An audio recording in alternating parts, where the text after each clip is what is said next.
বন্ধুরা, আজকে এমন একটি টপিক নিয়ে এসেছি যাতে করে আমাদের চুলের জেল্লা বৃদ্ধি পায়। অনেকবারই অনেক ভিডিও আপনাদের সাথে শেয়ার করেছি, কিন্তু আজকের ভিডিওটা একটু নতুনই।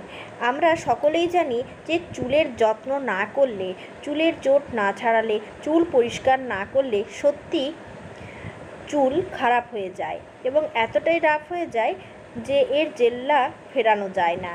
তো বন্ধুরা, আজকে নিয়ে এসেছি একটি নতুন বিষয়। প্রথমে আমি একটা মুখ খোলা পাত্রে 1 গ্লাসের মতো জল দিয়েছি গরম করতে। আর এরপর আমি এখানে দিয়ে দিচ্ছি চায়ের পাতা। চায়ের পাতা চুলের জন্য কিন্তু খুব ভালো। চায়ের লিকার চুলে লাগিয়ে রাখলে চুলের কালো ভাব বজায় থাকে। আজকের বিষয় হলো, চায়ের লিকার চুলে লাগালে আমরা সকলেই জানি ভালো থাকে চুল, কিন্তু এর সাথে কি মেশানো হলে চুল খুব ঘন এবং কালো হয় সেটা আপনাদের সাথে আজকে শেয়ার করব। আপনারা দেখলেন 2 চামচের মতো চায়ের পাতা দিয়েছি, 1 চামচের মতো মেথি, দিয়েছি 2 চামচের মতো কালো জিরে। হ্যাঁ বন্ধুরা, এখন আমি দিয়ে দিচ্ছি তেজপাতা। এই প্রত্যেকটা উপকরণ আমাদের চুলের জন্য খুবই ভালো এবং সমস্ত উপকরণ একসাথে খুব ভালো করে সেদ্ধ করে নিতে হবে। এই চায়ের পাতাটা একেবারে কমে যাবে, ঘন হয়ে যাবে। এটা চুলে ভালোভাবে স্প্রে করতে পারেন, আবার লাগিয়ে আধ ঘন্টা রেখে তারপর শ্যাম্পু দিয়ে ধুয়ে ফেলতে পারেন। চুল কালো হয়, স্ক্যাল্প ইনফেকশন দূর হয়, চুলের যে পাউডারের মতো খুশকি হয় সেই খুশকি একদম দূরে যায়। তো বন্ধুরা, এটা চুলের জন্য খুবই ভালো। গ্যাসটা অফ করে সমস্ত উপকরণগুলো কিন্তু এইভাবে ভিজিয়ে আমি রেখে দেব। এরপর এটা আমি ছেঁকে নিচ্ছি, এই দেখুন। আর এটা ছেঁকে নেওয়ার পর এটাকে আমি ভালোভাবে ঠান্ডা করব। এর সাথে কি মেশাবেন বন্ধুরা? এর সাথে আপনি অ্যালোভেরা জেল মেশাতে পারেন, এখানে আপনি 1 চামচ মধু মেশাতে পারেন, নারকেল তেল মেশাতে পারেন। এখানে আমি এখন আপাতত কিচ্ছু মেশাচ্ছি না। এই সমস্ত উপকরণগুলোই চুলের জন্য খুব ভালো। এরপর চামচ দিয়ে চেপে চেপে চেপে চেপে এর থেকে অতিরিক্ত চায়ের লিকারটা বের করে দেব। গরম গরম মোটেই অ্যাপ্লাই করব না, এখন আমি এটা ঠান্ডা করব। হ্যাঁ, তখন যে কথাটা বলছিলাম সেটা হচ্ছে চায়ের লিকারের সাথে কি মেশালে চুল আরও ঘন, কালো এবং উজ্জ্বল হয়। বন্ধুরা, আমি এখানে মিশিয়ে দেব হলুদের গুঁড়ো। একটু ভালো প্যাকেটের হলুদের গুঁড়ো মিশিয়ে দিচ্ছি। আর হলুদের গুঁড়োর মধ্যে এমনই কিছু আছে যা আমাদের চুলের মধ্যে কোনো ইনফেকশান থাকলে, মানে স্ক্যাল্পে ইনফেকশান থাকলে তা দূর করে। আর অযথা স্ক্যাল্প যদি চুলকায় তা থেকেও রেহাই পাওয়া যায়। এরপর খুব ভালোভাবে মিশিয়ে নিচ্ছি।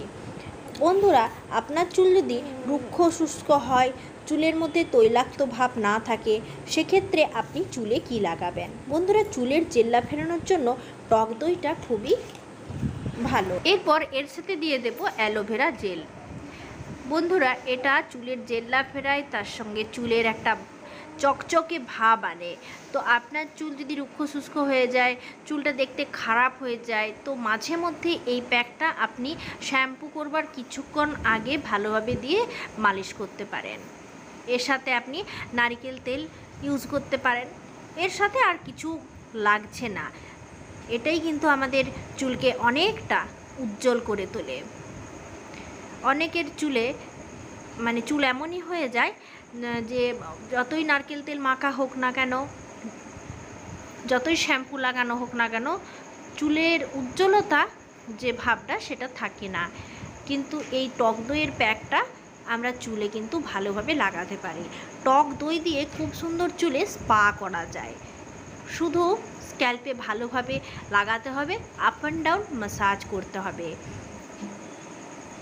তো এটা হাতে করেই খুব সুবিধা হয়। এটা চুলের জন্য খুব ভালো।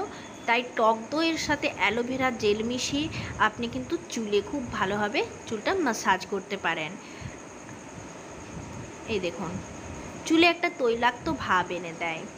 বন্ধুরা, চায়ের লিকারটা আপনি স্প্রে করতে পারেন স্ক্যাল্পে, কিংবা ভালোভাবে গোটা চুলকে ভিজিয়ে আধ ঘন্টা রেখে দেন। এটা চুলের কালো ভাবকে বজায় রাখে। বারবার কলপ করার পর, হেনা করার পর আমাদের চুল অনেকটা রাফ হয়ে যায়। তো সেক্ষেত্রে চুলকে ভালো করবার জন্য আপনি কিন্তু এই চায়ের লিকারটা ব্যবহার করতে পারেন। এর সাথে হলুদের গুঁড়ো এই জন্য মেশানো হয়েছে যাতে করে ইনফেকশন দূর হয়, খুশকি, চুলকানি এইসব দূর হয়। তো বন্ধুরা, এইভাবে দিয়ে খুব ভালো করে ম্যাসাজ করতে হবে। হলুদ গুঁড়োর পরিবর্তে আপনি গোটা হলুদ মানে কাঁচা হলুদকে বেটেও ব্যবহার করতে পারেন। সেই হিসাবে সেক্ষেত্রে হলুদের রসটা দিলে খুবই ভালো হয়, তবে ওইটাই সবথেকে বেটার। এই দেখুন, খুব ভালোভাবে ম্যাসাজ করতে থাকুন। এইভাবে আমরা চায়ের লিকারটাকে চুলে অ্যাপ্লাই করতে পারি। আর খুব ভালো রেজাল্ট চাইলে চায়ের লিকারের সাথে হলুদের গুঁড়ো দিতে পারি। এটা আমাদের চুলকে কালো রাখতে এবং ঘন কালো করতে সাহায্য করে। এই দেখুন, এইভাবে দিয়ে ম্যাসাজ করে নিন এবং ভিজে অবস্থায় চুলটা আধ ঘন্টা রেখে দিন।